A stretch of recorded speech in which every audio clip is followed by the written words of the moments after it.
Another year draws to a close. A year full of drama, outrage, shocks, twists and woes. Nevertheless, time goes on, the current flowing forward, the past a reflection for which we can grow. The onus is on us to reflect, and what a year we've had, so much to process. And so I've enlisted a few fellow creators to help compile the biggest moments this year has shown us. So sit back, relax, and join us for the 2021 YouTube Drama Rewind.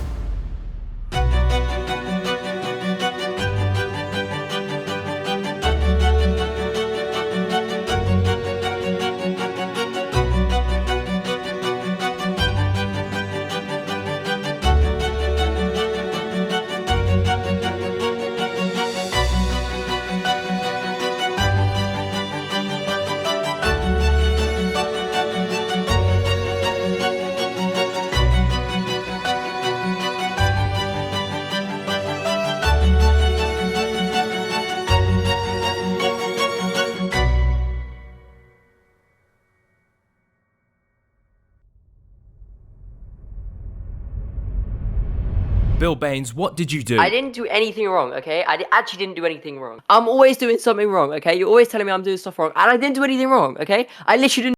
Well, he's lucky this video is sponsored by a VPN. Private internet access has come along to save the day with the highly customizable VPN solution. With a 30-day money-back guarantee and 24/7 live chat support, you can try out the most transparent VPN on the market. PIA doesn't record or store your data, and through their techno-wizardry, hide what you're doing from those pesky observers. It also allows you to travel the world from your room, so if you do happen to come across some blocked content, or want to watch some real T videos, then PIA has you covered. Available on any platform and on up to 10 devices, PIA is definitely the VPN for you. So use the link in the description to get yourself 3 years of PIA VPN, along with 4 months free for just $1.98 per month. There. Now it should work. John Swan and Angelika, Oles, two of my favorite people. To begin the year, we start on Twitter, where John Swan managed to stir up some unexpected drama, something he'd do again a few weeks later. Bill Baines found a tweet from T-tuber Angelika Oles, which he jokingly took out of context to make it appear as if she was pro-Brexit, despite her vocally condemning the UK's decision to leave the EU. Sometime later, she removed the tweet as a result, prompting John Swan to post about it with the caption, "LOL." Angelika responded, and they argued back and forth on Twitter. It escalated to the point where John criticized Angelika for spreading misinformation about James Charles during the 2019 Dramageddon fiasco, showing comments she made at the time that are still publicly available. Towards the end, Angelika blocked John and BWC, who then ridiculed her back as she has blocked Jeffree Star in her banner. She tweeted out, "Guess I'll fix my mental health in 2022, adding that the community picks a victim of the month to harass and then calls it criticism. Bro, that's literally her. What the fuck? CordWit tries to reason with her, Nick goes nuclear, and lots of people get blocked. Welcome to 2021. The start of the year also saw the widely anticipated and somewhat controversial Onision documentary drop, with video responses coming from D'Angelo Wallace, Jaslyn Glenn, Repzion, and Onision himself. The docuseries Onision in Real Life was criticized, featuring Chris Hansen, who was under fire for many things, including working with a doxer who posted John Swan and his family's private information, misleading the public about the progress of the Onision investigation, as well as potentially jeopardizing the criminal investigation by mishandling key evidence. The issues didn't stop there though, as the docuseries incorrectly presented one of the survivors' stories, despite them requesting that it not be told in the first place, forcing them to make an appearance in a follow-up episode to correct the record. As a result, this was used to suggest the docuseries was exploiting the victims of Onision, something Chris Hansen was accused of over the prior 12 months. An executive producer of the show, who would go on to work at Insider, Stephen Asarch, saw extensive scrutiny for the role he played in producing the show. He would go on to rebut allegations he had anything to do with Chris Hansen's involvement, and claimed he had very little control over the show itself. The 3 following episodes went mostly untalked about. However, Edwin Costin's involvement in one sparked debate about whether or not featuring in the docuseries was an endorsement of it, or at the very least enabling it and contributing to any negative outcomes from the series. Edwin explained his involvement could guide the story in the right direction and compensate for Chris Hansen's inadequacy, but he inevitably could not do quite enough, and the series was overall seen as a disaster still.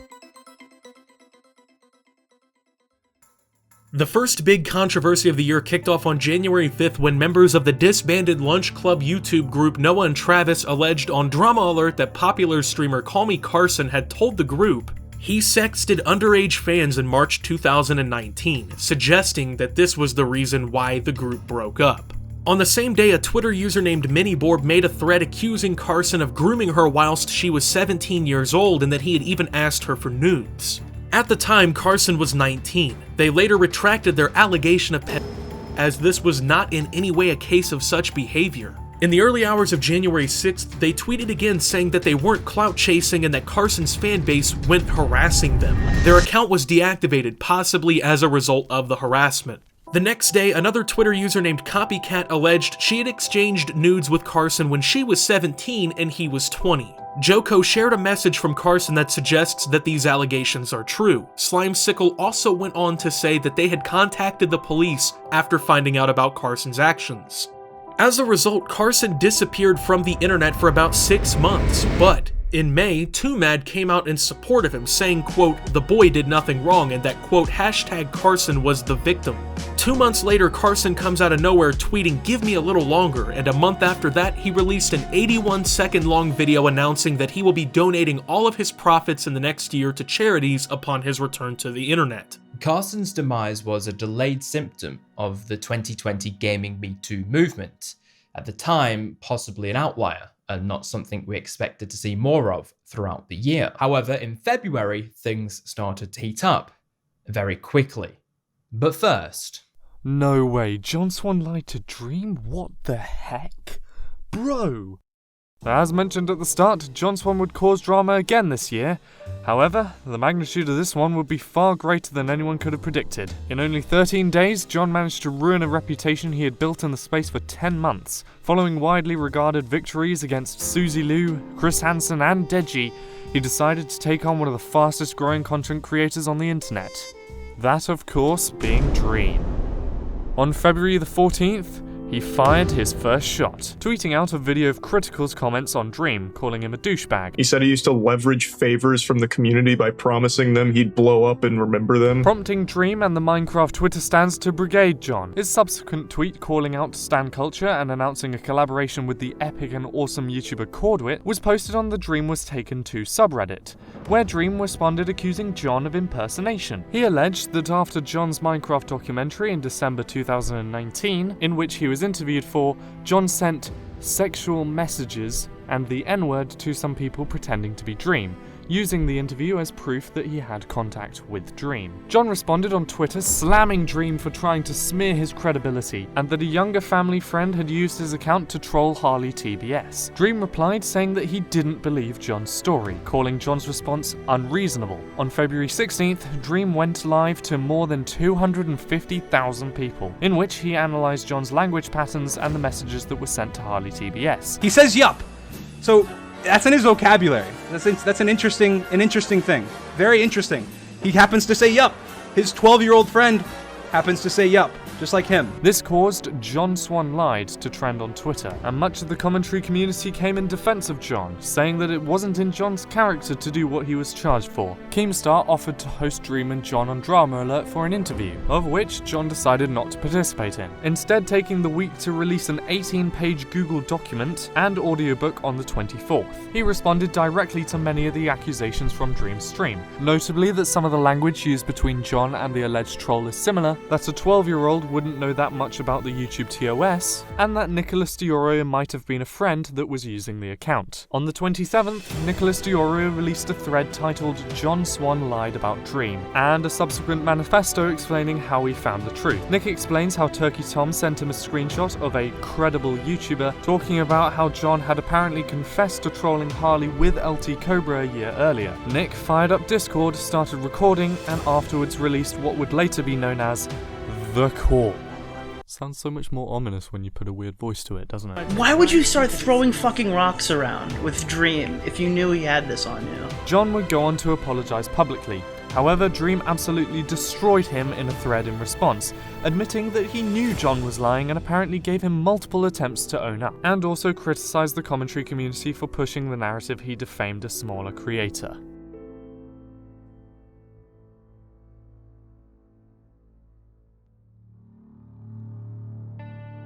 Moving into March, the biggest controversy of the year would erupt when Insider published allegations that a young woman was raped by former Vlog Squad member Dom Zagliades during a David Dobrik vlog in November 2018. She alleges Dom approached her group of friends on Instagram, inviting them to a party at one of the Vlog Squad houses. She alleges the Vlog Squad had supplied alcohol to them as they were too young to buy it themselves. She says she blacked out and that therefore she couldn't consent when she had sex with Dom. It's stated that Dom was also drinking, that Hanna didn't remember having sex with him, and that members of the Vlog Squad opened the door to look at the acts whilst they were happening, including Dobrik himself. Oh my god. Oh my god, I can't look at that. I'm gonna have to leave the apartment. I'm kind of getting horny just like listening to this. That's what happened. I opened the door and I was like, wow, they look kind of good. Dobrik used some of the footage from that night and the idea of Zagliades trying to get a fivesome together as the storyline for a video. Hanna consented to the video at the time. Months later, she asked for it to be taken down and Dobrik obliged. Roughly a week later, Dobrik uploaded his apology where he apologized to the girls who were involved, took responsibility for what happened due to his video, and apologized for associating with Dom, who he believes raped Hanna. David took a break from YouTube for 3 months in order to set up proper protection for those involved in his videos, such as professional HR. In September, Dom would also go on to apologize to the girls for the way he behaved and the position they were put in, calling it humiliating and degrading and embarrassing. He doesn't admit to but he apologized multiple times for using them for the video. Moving on from that mess, more than a week later, we were hit with another massive controversy involving someone all too familiar with being at the centre of a scandal. For a third year running, James Charles managed to find himself dogged in allegations involving his romantic misadventures. This time, however, with an air of truth. The first domino fell on February the 26th. James responded to allegations of grooming levied at him by a 16-year-old TikTok user named Isaiah. The boy claims he added James on Snapchat and sent him a message explaining how much of a fan he was, and was shocked when James had sent him nudes and also asked for some in return. He also claims he had disclosed his age and that James didn't back down. In his response, James denies the claims and suggests the boy was lying as he was recording their conversations from another device. He also suggests the sequence of events were actually the other way around, and once he found out the age of the boy, he immediately stopped talking to him. The next day, a 17-year-old posted supposed messages from James flirting with them despite their age, although not turning sexual. Another user also posted a thread suggesting James had used them for his own pleasure, however, they did not disclose their age. About a month passed until March the 30th, when another 16-year-old TikTok user named Jake Cherry alleged James had been sexting him despite his age being easily obtainable. According to Cherry, James had lashed out to him for posting their conversations on his private story and threatened him if he said anything else. A day later, another TikTok with supposed exchanges between someone who was 16 at the time was posted by a Twitter gossip account after the original was taken down. 2 days would pass, and on April the 2nd, James released the video Holding Myself Accountable, where he basically confirmed the exchanges with Isaiah and Jake Cherry were real, but was adamant he did not know the ages of the boys. In both of these situations, doing research into these people's public social media profiles would have revealed their true ages, and therefore these conversations would have never happened in the first place, but I didn't do the research, and that is what is so embarrassing. Unlike his effective No More Lies video in 2019, this one had no receipts or any proof of what he was saying, and admits he should have been more proactive in identifying who he was actually speaking to. The reaction consisted of calls for companies working with James to drop him, and over 2 weeks later, his principal sponsor Morphe ceased their partnership with him.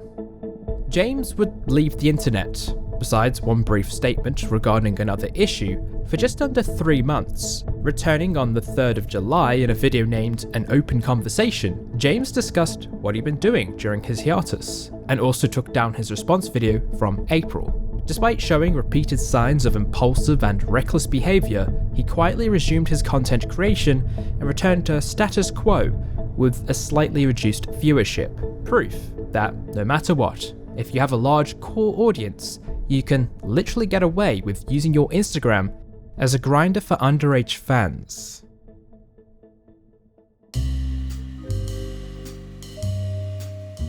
Keeping with the trend, EDP445 in April was confronted by a group known as the Predator Poachers in a totally perfect, totally professional, not at all being sarcastic whatsoever, sting operation. The Poachers claimed that EDP, aka Fat Albert in real life, aka Fat Bastard's alternate costume, aka Brian Moreland, had actually gone to meet with a 13-year-old girl that they created online for sexual acts and a diabetes muffin.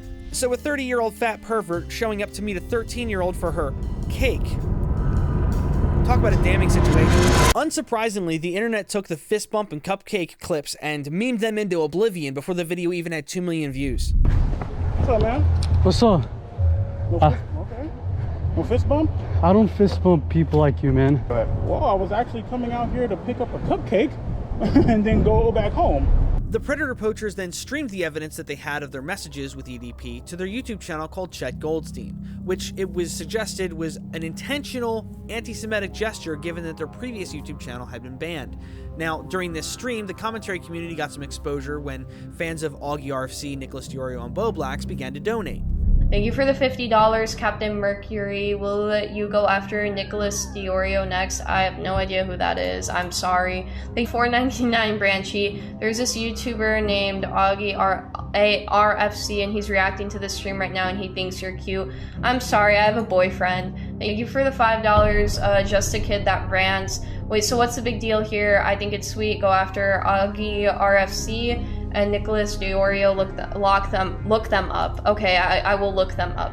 Thank you for the $10, Nicholas Diorio. Nicholas Diorio said WTF. Nicholas Diorio, I don't know why they're saying that I need to go after you.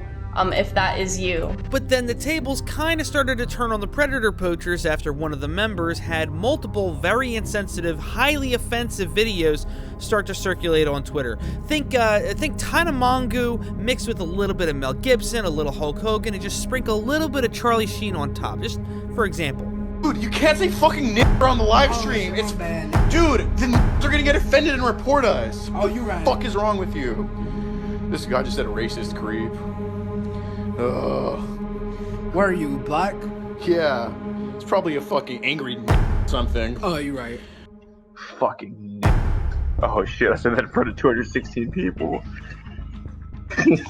You look like one of those Pakistani women that get an education against the government's will, then end up getting acid attacked for it. Oy vey. Shalom, do you like black lives? Oy vey, I think black lives are very important, okay? My uncle's an owner of an NBA team, and how the fuck can he run a successful NBA team with no black people? Why do you like black lives, okay? Opinion on the George Floyd incident, okay?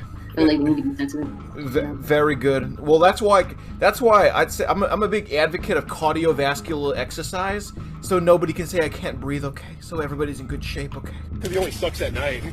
Queer. You guys look like kind of Dracula. Hey, Chris. Chris, you know what you need to do with your life after this? End it.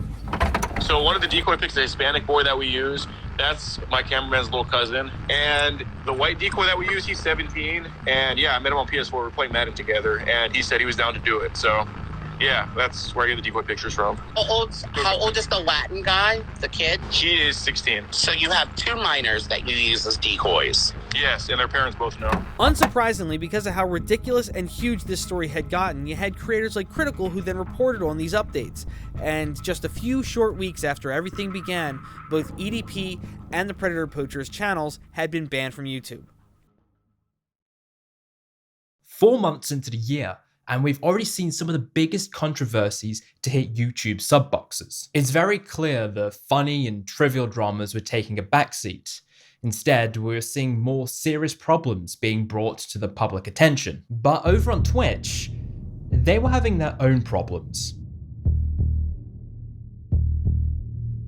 The end of 2020 saw a new trend emerge on Twitch, which would become one of the biggest dramas of this year. The hot tub meta was an insanely big drama, but for brevity's sake, I will give you the basic points. If you want more detail, then I recommend you watch my video on the subject at youtube.com/Baines on Toast. The link will be in the description. At the beginning of 2021, many streamers who did beach or swimming pool streams continued to make content that they had made during the summer months of 2020, with obvious adaptations due to the newer climate. This included many streamers moving to hot tubs, which a lot of people found acceptable, with, a small minority moving kiddie pools into their bedrooms instead. Now, it's generally accepted on Twitch that sexual content is not allowed, so when kiddie pools were moved into bedrooms, it was also widely accepted that at the very least the reason was to allow implicitly sexual content to be made. This is because the only way these streamers, who were predominantly women, could make this kind of content was if they were in a swimming attire and in a swimming scenario. It is obvious to everyone that this is the case, and those on Twitch that didn't want sexual content on the platform argued that this violated the TOS, that it was a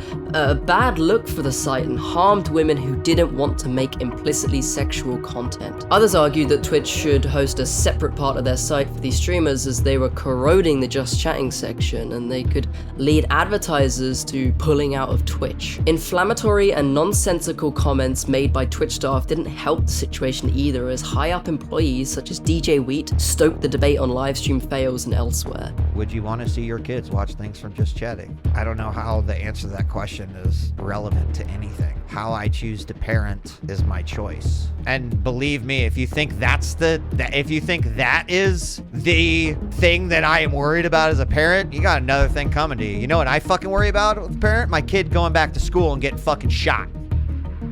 Like, who gives a fuck about something on the internet when there's a lot bigger problems as a parent to think about? Eventually in May, Twitch succumbed to the calls from the community to create a new category for the hot tub and beach streams, even going a step further to demonetize Amaranth and later to permanently ban IndieVox.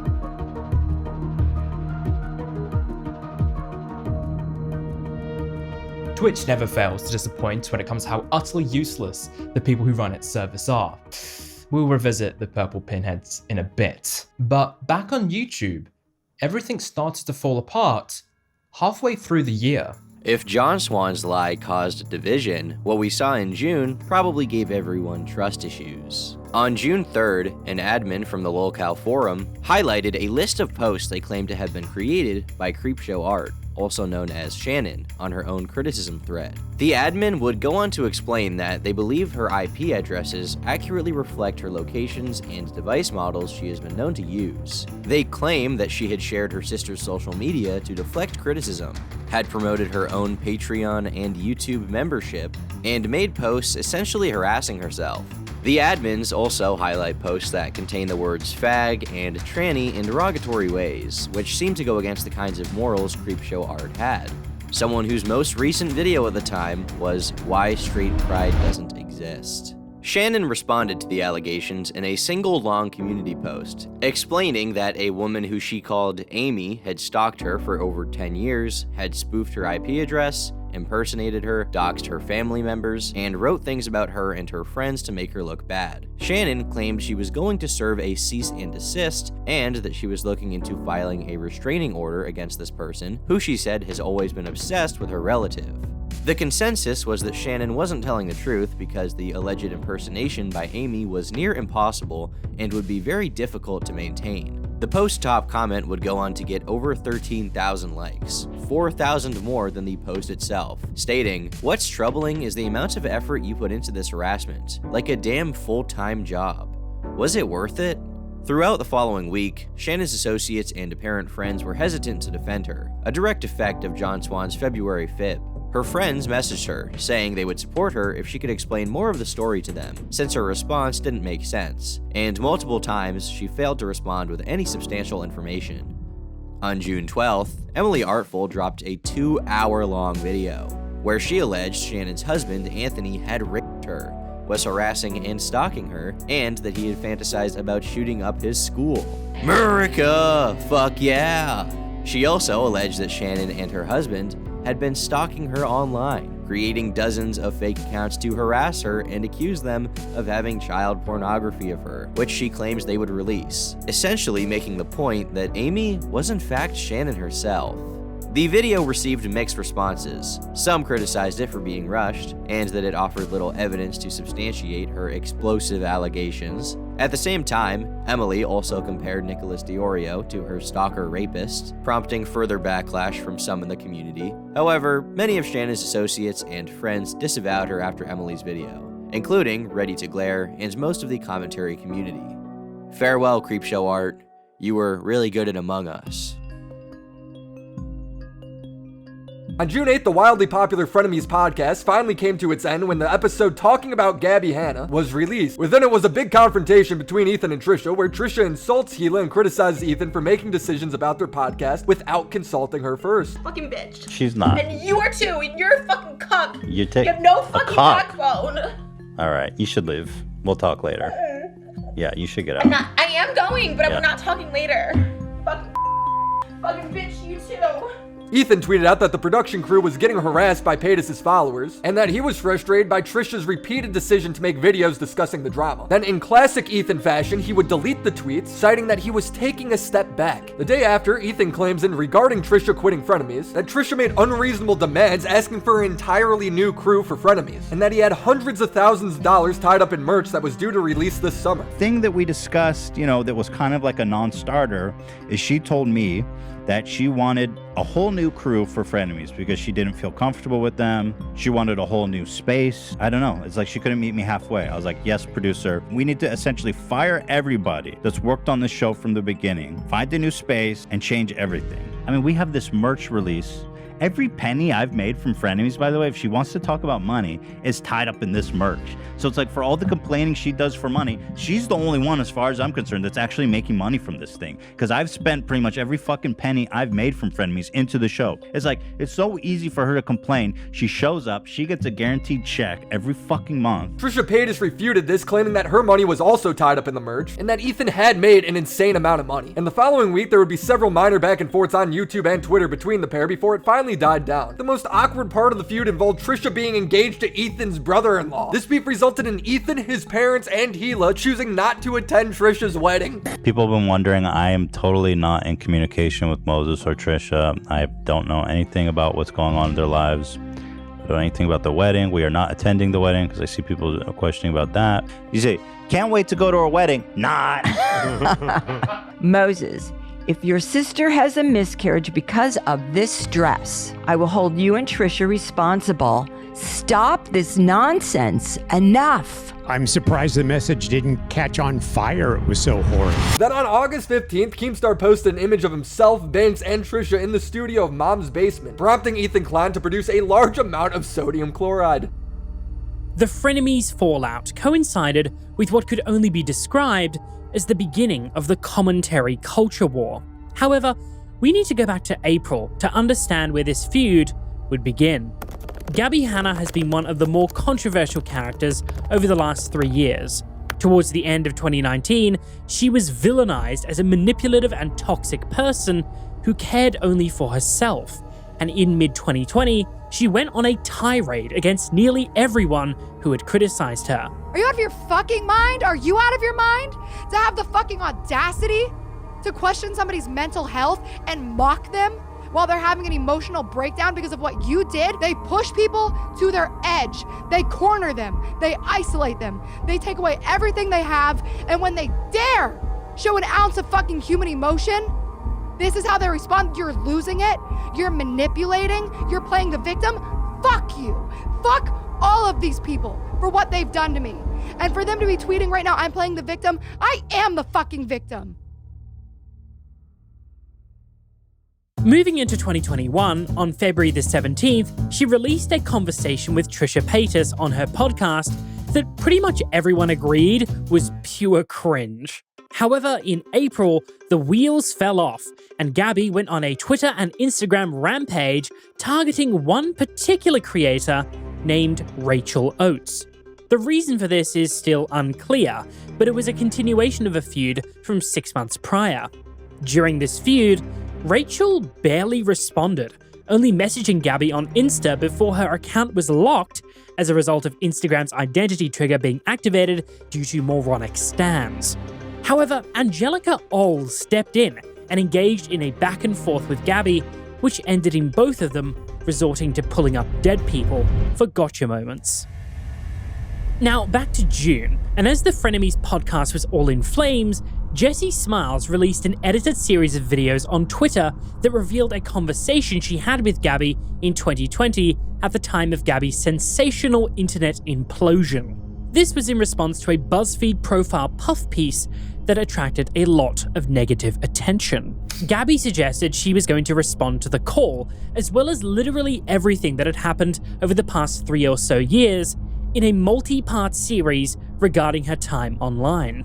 After the first video on June the 16th, where she seemingly highlights how disingenuous and not trustworthy Trisha Paytas was, the commentary community took much interest in the topic, with Nicholas Diorio hosting a stream a day later regarding Gabbie Hanna, where they managed to get #apologize to Gabbie Hanna trending on Twitter. However, one part of the stream spurred an entire culture war within the commentary community itself, and this began the tea versus commentary feud. A situation from early 2020 was brought up after it was highlighted how poorly covered the situation was by a few particular channels. The situation in question was regarding Gabbie's inclusion of a deceased girl, Bianca Devons, in a video where she transformed herself into an e-girl. The video itself was not at all controversial, and consisted of Gabbie and her friend reading various articles about the trend, including a Vox article where Bianca's Instagram was embedded. At the time, Gabbie had received backlash for supposedly using a dead girl for views, and various T channels regarded her actions as irresponsible because she didn't read one paragraph of the feature article. Needless to say, Gabbie responded to this and apologized, pledging support to the family. However, on Twitter, the T channels invoked outrage again because of the tags Gabbie had used for her video. Something so trivial, but resulted in people coming for her throat again. The family ended up having to respond as a result, saying they weren't affected or offended by Gabbie's video in any way. They posted a comment on Gabbie's video and even released their own video condemning the behavior of the channels who went at Gabbie's throat. No one should be offended. No one should be. All these drama channels that are, using Bianca for clout, it's absolutely ridiculous because that's all you're doing. We are offended about, and you guys also should be.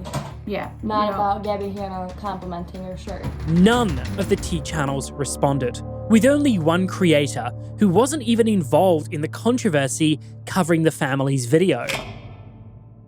Fast forward to 2021, and the family was yet again pulled into the public spotlight when Gabbie released a video demanding certain creators apologize for their behavior. Ready to Glare, the only non-T creator, immediately released a video apologizing to the family. However, the T channels remained adamant that they had done no wrong.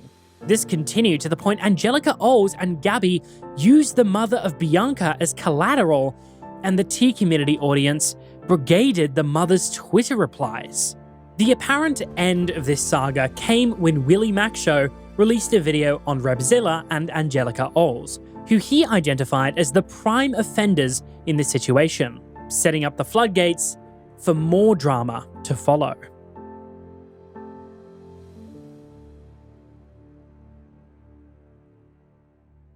Everyone is at each other's throats. It's literally a war within the commentary community.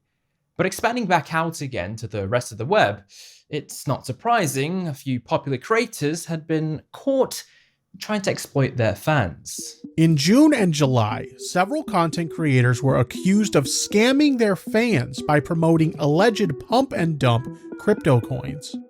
Several investigations by CoffeeZilla and Some Ordinary Gamers launched this story into the limelight, tarnishing the reputations of many involved. Aiden Ross promoted MILF Token on Twitter and Twitch, later going on an interview with Hassan and H3 to explain it wasn't a scam because the price fell. A subsequent video by CoffeeZilla comprehensively refuted this, showing he was paid $200,000 for which the company gained nearly $20 million in return. Mashable reported that if a fan had invested $100 during his stream, they would have $10 around 3 weeks later. Meanwhile, members of FaZe and others promoted Save the Kids token, designed as a charity token to help children by donating 1% of the transfers to Binance Lunch for Children. The project boasted repeatedly about its ambassadors, over 20 million followers and subscribers across various social media, all of whom were featured in an unbelievably cliche video. My name's Frazier. My name's Jarvis. I'm Tico. I'm Raiska. I'm Nikon. And I support Save the Kids token. Save the Kids token. Save the Kids token. Save the Kids token. Save the Kids token.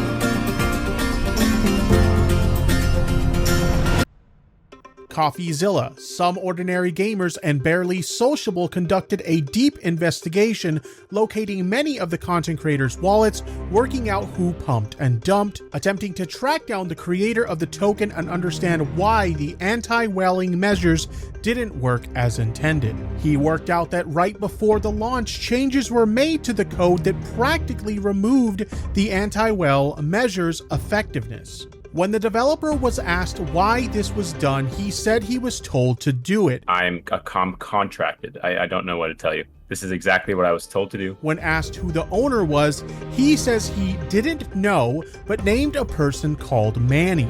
Mods of the team said Sam Pepper was involved in the pre-sale, promoting the token and hiring the mod team, which led to him being the main suspect at the end of Coffee's second video. FaZe K got Sam Pepper in the coin, which was later confirmed by FaZe K himself.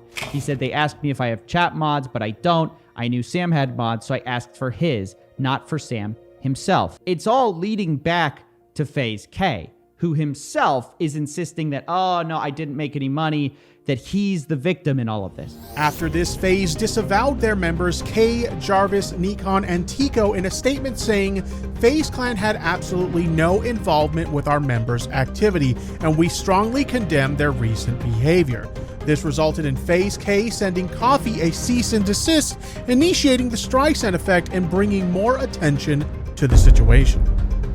In CoffeeZilla's third video, he claims Tico was the only one who didn't sell his investment and left his money in the token even after it plummeted. Tico is probably the only person in this whole story I feel bad for, because we have him on blockchain record putting in roughly $40,000 worth of crypto into Save the Kids token and then just not selling at all. Between his second and third video, someone anonymously emailed him a video of the developer claiming Sam Pepper asked to change the anti-whale code, which the developer went on to confirm. Sam Pepper reached out to CoffeeZilla to explain that the entire project was K's idea and that Sam was just his consultant. It seems that the fallout from this situation involved Sam leaving the US and as a result also disassociating from the FaZe team, with who he was never officially involved with. CoffeeZilla concluded that he thought Pepper organized much of the back-end transfers and the setting up of the token, whilst K organized many of the connections and promotions to boost its awareness. He acknowledged that Sam Pepper likely did ask for the anti-whaling measures to be changed, which meant that the creators who invested were able to sell all their tokens within the first day. Weeks later, K released a video going over all of the information he had. He pinned most of it on Sam Pepper, says he lost $37,000 in the whole ordeal, and claimed to be changing as a person. I just want to go back to being the real Frazier, so I'm going to be taking this time to go back to my roots and just work on myself for a while. As if we haven't heard that one before.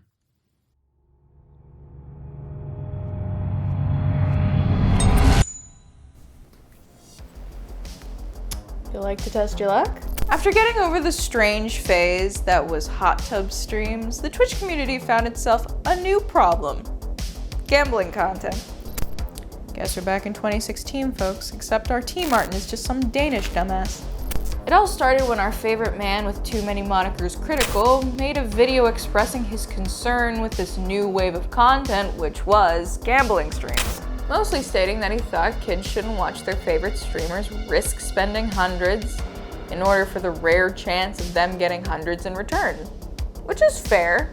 This isn't unfamiliar territory for us. This is literally just Rice Gum and Jake Paul mystery boxes from 2018, reskinned. However, it seems like the one person who was really championing this new genre was our aforementioned Danish dumbass XQC.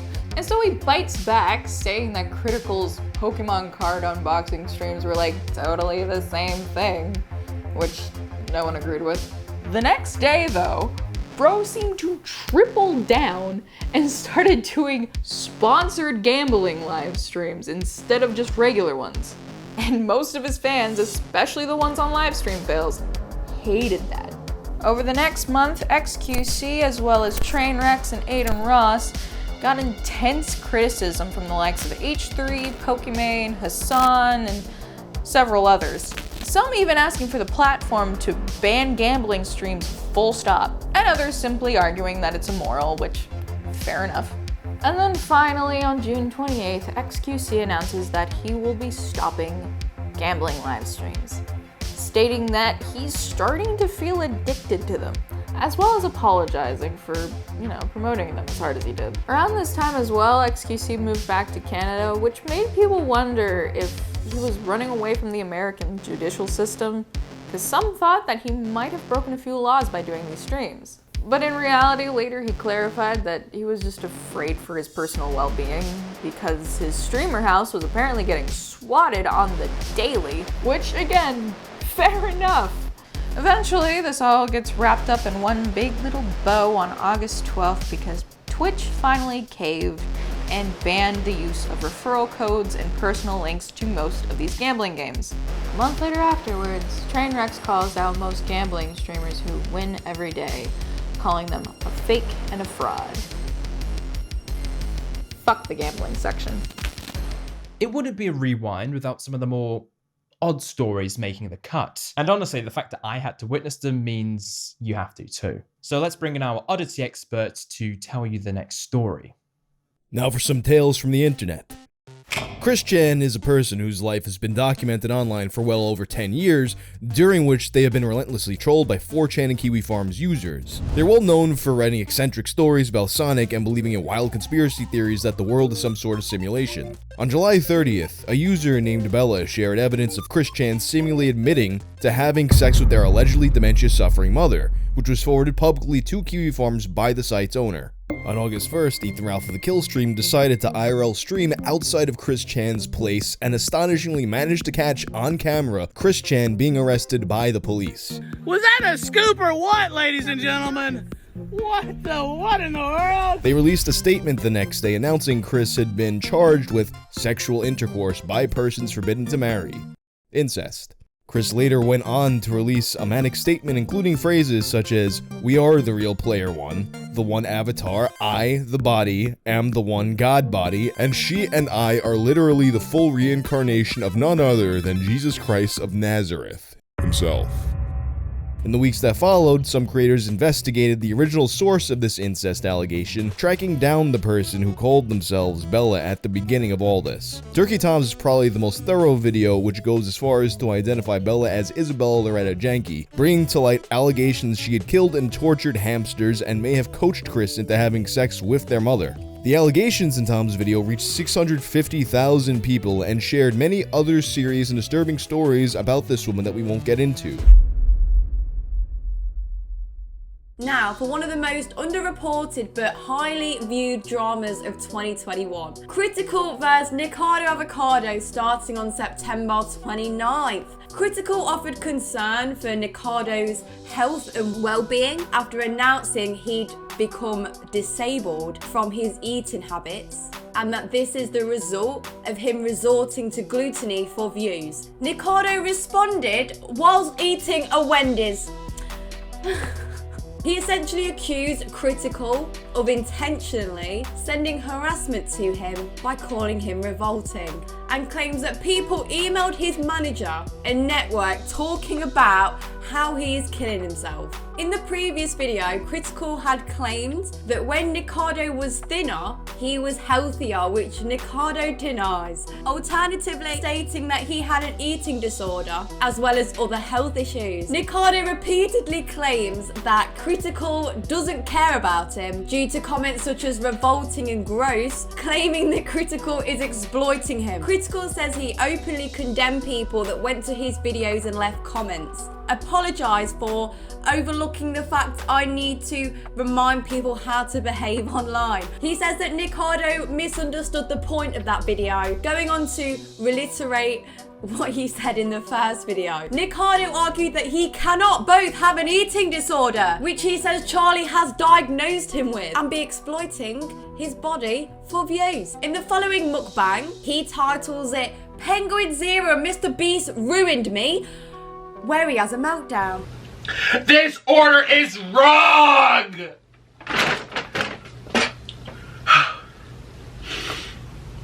I demand refunds. This is not acceptable. In the wider community, a debate emerged about whether he should be deplatformed or demonetized, as well as whether or not there was a widespread hypocrisy regarding Eugene Acuni. Many claim that if you argue Eugene Acuni should be removed from YouTube for encouraging eating disorders, then you will say the same about Nikocado. If this was the case, it would be an open door for an ever-growing list of reasons channels could be removed from YouTube. Briskly moving on, and the streaming world found themselves in a spot of bother, starting with our purple pals. It wasn't the year to be for Twitch, as the platform was marred in controversy again in October. A 4chan user dropped a 125GB torrent containing confidential information which included the payouts of streamers over the past 2 years. The user claimed to support the Do Better Twitch movement, initiated to protest Twitch's lackluster responses to calls for more moderation on the platform. Some of the biggest earners on Twitch between August 2019 and October 2021 included Tfue with $5.2 million, Summit1G with $5.8 million, and XQC with $8.5 million. Now, lots of people were shocked by these numbers, as they thought that they were astronomically higher than expected, especially since these are only earnings paid out by Twitch. It didn't include any extra income such as merchandising or sponsorships or promotions or YouTube revenue. I mean, these are tremendous numbers. And again, please keep in mind, this is just what Twitch is directly paying them. This does not include direct to PayPal donations, incentive programs, sponsorships, merchandise. If they're bringing in $2 million, $3 million in 2 years directly through the platform, chances are they're making twice that in other revenue as well. The most controversial name, however, on this list ranked all the way down at number 13, Hasanabi, who raked in $2.8 million over 2 years alone on Twitch. About 6 weeks before this information had dropped though, he had bought a $2.7 million mansion, which many had said was proof that he was a disingenuous socialist. Altogether, the arguments mounted to he has lots of money, he has lots of expensive things, and he gets paid by Amazon. That's capitalism at its peak. This leak once again damaged the credibility of the website after a controversial yet highly lucrative 2 years during the pandemic.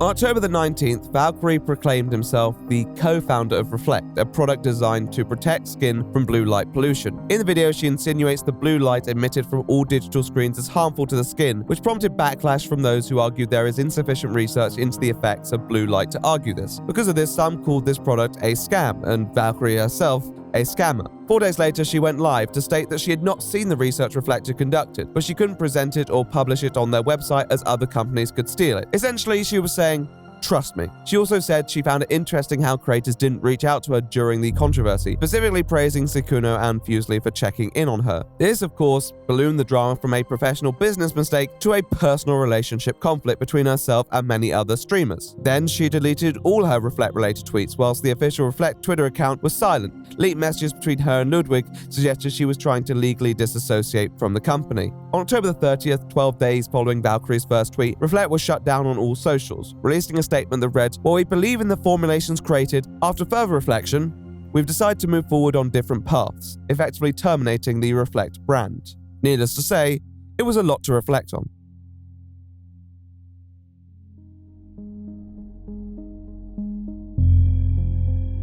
On November 14th, Drama Alert released an expose on the esports organization Xtra Gaming. Within the video, Keemstar interviewed a player from the team named Jeff, who claimed that he was peer pressured to drink by two popular TikTokers. Eventually becoming too intoxicated to leave their home, he ended up staying to watch a movie, hoping things would be less awkward, and ended up dozing off. Jeff then said that he woke up naked and with his underwear torn up. That same morning, Jeff went to the hospital to take an R kit, which he provided to the police as evidence along with his clothing. Jeff was a minor, so looking for some guidance on what to do about this incident, Jeff mentioned this to Xtra Gaming, who suggested for him to keep this to himself because it could quote-unquote bring a negative light to their name. The organization said that.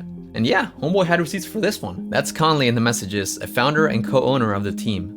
Jeff also ended up recording a Discord call between himself and others within the organization, including another owner, Sly, who seems to be screaming at him for sharing his story with another member. And at the end of the day, she's kind of a liability at times in business, and all you guys are doing is fueling the liability. David, the reason she's a liability is because she has loose lips. So that's why we're not telling her shit. And you want to know what not telling her shit does?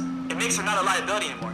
As you can imagine, things were not going well internally, and we ended up seeing leaders of Xtra Gaming attempting to organize a crisis call as nearly all members of the organization began resigning as the story broke. Within 36 hours, Xtra Gaming's primary sponsor, Razer, dropped the team and the CEO resigned from the company. Xtra's Twitter, Instagram, and Shopify were all shut down, and in response to the drama, both Conley and Sly came out to apologize for their actions to Jeff, as well as their team for letting them down. The entire incident lasted about 48 hours, and in that time, an entire esports organization fell apart.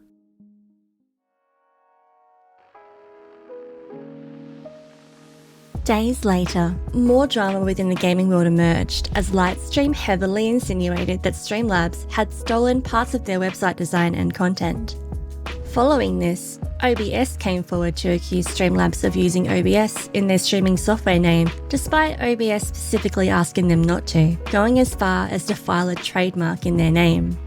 This tweet has over 100,000 likes. This resulted in Pokimane and Asmongold threatening to leave the service if these issues were not resolved. If I don't feel like the company has done what I want them to do, which is unlikely, I'm just going to stop using them. Streamlabs dropped a statement the next day announcing they will remove OBS from their name. They also went on to reply to Lightstream's tweet apologising for putting placeholder text into production by accident. As we approach the end of the year, the culture war within the commentary community has simmered down, with Eugenia Cooney being the latest martyr in the fight against the tabloids. With tensions high and VidCon cancelled, a group of the commentary community went to LA for the unofficial VidCon 2021.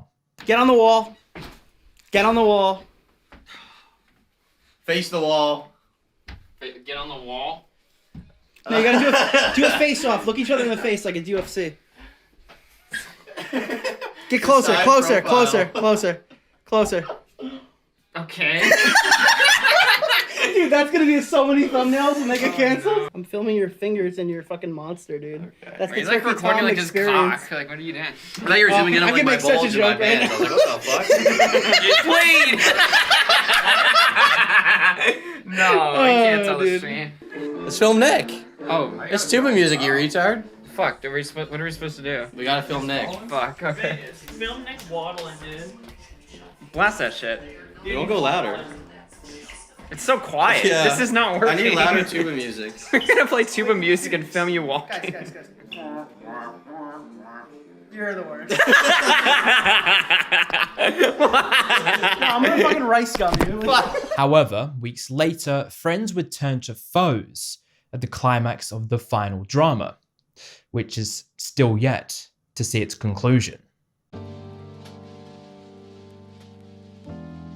On November the 16th, Technicals uploaded What Really Happened to Zero, where he made several arguments suggesting popular Smash creator Zero should be accepted back into the community.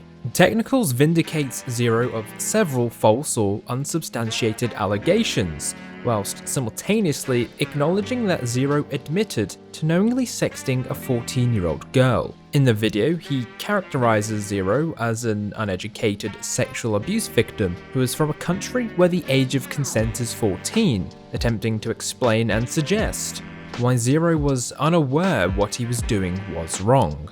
Augie RFC and Nicholas D'Orio made several criticisms whilst watching the video on the same day, including Technical's use of Zero's former underage colleague's testimony to argue he is not a threat to children, as well as the inclusion of Zero's suicide attempt. They also argue that the position is indefensible, and that they can't understand why Technicals would risk his reputation for a guy who did something almost universally regarded as reprehensible behaviour. Technicals later joined the stream with several back and forths ending in an amicable agree to disagree stance on both sides. However, in the week that followed, fierce infighting broke out as more criticism from the likes of WillyMac brought the discussion back into the limelight. Technicals escalated the drama from criticism to ridicule, which of course prompted Nick to react just as severely. The community then brought to light allegations made against Tech's brother a year prior, when it was claimed that he sent an inappropriate image of himself and depictions of minors to a group chat full of underage teenagers. In response, Tech posted an inappropriate depiction of a minor on Twitter, whilst clarifying his brother's actions. The timeline goes into full meltdown. Technicals quickly deletes the tweet, blocks half the community, and argues that the creators are coming after his family members to get to him. A few days later, on the 28th, Keemstar hosted a debate between Augie and Tech. Technical's main points include Augie defending an 18 to 15 relationship in high school, and Augie liking a tweet saying 19 to 14 is okay, which he denies agreeing with. He also compares Zero's situation to that of Zaptees, someone who had been vehemently defended since his return to YouTube in the same year. Many in the commentary community disagreed strongly with this comparison, arguing that Zaptee was not only catfished, but the age differences were incomparable. In this debate, Technicals admits that his brother sent an inappropriate picture of himself to a group chat of minors, of which Technicals was the self-proclaimed leader. Technicals, did your brother post his fucking dick in this chat with minors? Yes. On December the 9th, longtime collaborator with Technicals John Swan dropped a 57-minute video deconstructing Technicals' arguments. He breaks down the specific allegations that Katie made, going into far more detail than Technicals, arguing that Tech intentionally manipulates the audience by constructing a positive narrative about Zero through cherry-picked clinical statements and focusing on Zero's suicide attempt. Later in the video, John says Technical's inclusion of Zero's childhood abuse was emotional blackmail. John later goes on to say that he thinks Technical's dislike for some members of the Smash community has clouded his judgment on certain topics. Tech did suggest he was going to be releasing a video on the people who had publicly criticized him. In the wake of John Swan's video, he dismissed it on the basis of John's lie to Dream earlier in the year. But Tech's heavy involvement with Zero's supposed legal case was a point of contention, and where this story goes, we'll have to see. But as we draw closer to the end of the year, everyone settles down for the festivities. The final drama, if you will, a call out of YouTube, very similar to attempts at some sort of vigilante justice. But where that story ends, I can't tell you. But what I can tell you is that from myself, Bill Baines, and everyone involved in this production, thank you for watching. Goodbye. The issue was that could not fit in, but thanks to Vega, you know, learned some advanced stretching techniques, okay? And she drops this in a quote tweet. Nah, homie. Oh my God! Wait a minute. Wait, am I that drunk? Tommy. It's fucking G.I. Jane, Tommy. Charlie!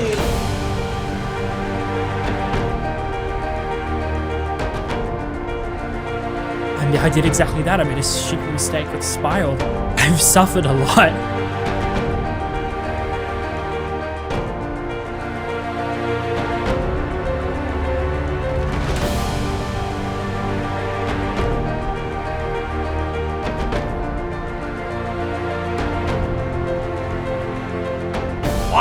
up, Drama Alert Nation? I'm your host, Killer Keemstar, and I quit.